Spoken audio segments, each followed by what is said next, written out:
Hello guys, नमस्ते। हजुरहरू सन्चै हुनुहुन्छ होला। म पनि सन्चै छु। आज हाम्रो यतातिर त घाम लागेको छ झापातिर।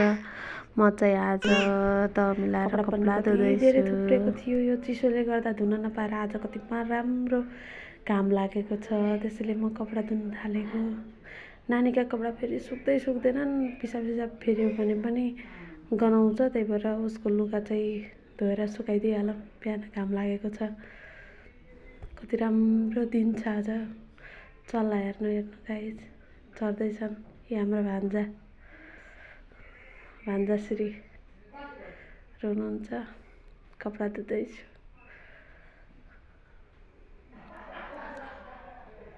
घरको काम हो, सकिँदैन जति गरे पनि। यो कपडा धोइधाइ पारेर सुकाएर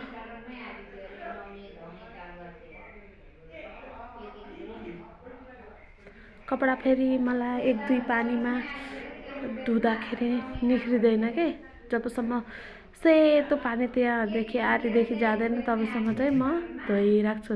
यति तन्नाहरू चाहिँ भिजाउन थियो, भिजाइदिएको। अब भित्र भान्जाहरूलाई भोक लाग्यो भने खाना दिनु पर्यो। खाना दिँदैछु। अब भान्जाहरूलाई खानासाना दिए पछाडि धुनु पर्ला। मेरो नानी यताउता खेल्दैछिन्। कति ज्ञानी छिन् मेरी छोरी, खेलिराखी छिन्। हाम्रो घरमा सानो पित्ते बिरालो पनि छ।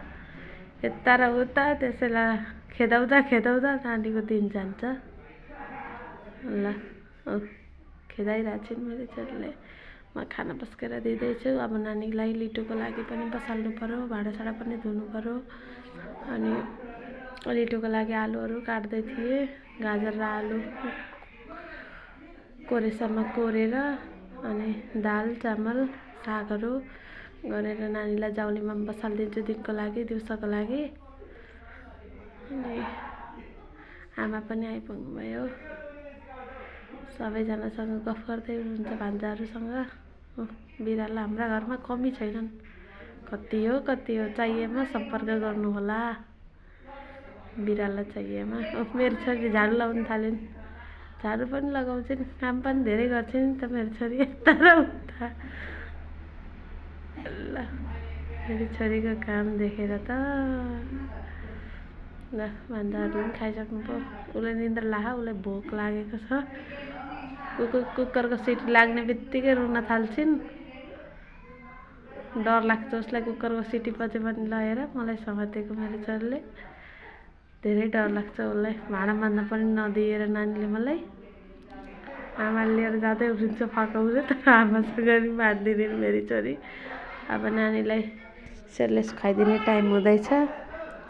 अब सेरेलेक्सहरू खुवाइदिए पछाडि म फेरि बिरालो यो भोको हुन्छ नि त, बचेको भातहरू हुन्छ त्यो लगेर दिन्छु। नानीको सेरेलेक्स पकाइदिएँ। अब नानीलाई सेरेलेक्स खुवाइदिन्छु।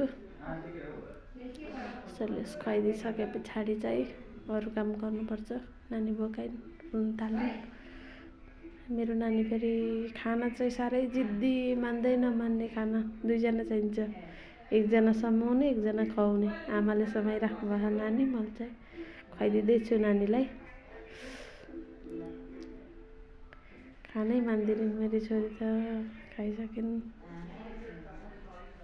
खुवाउन साह्रै गाह्रो हुन्छ नानीलाई, मान्दिनन्।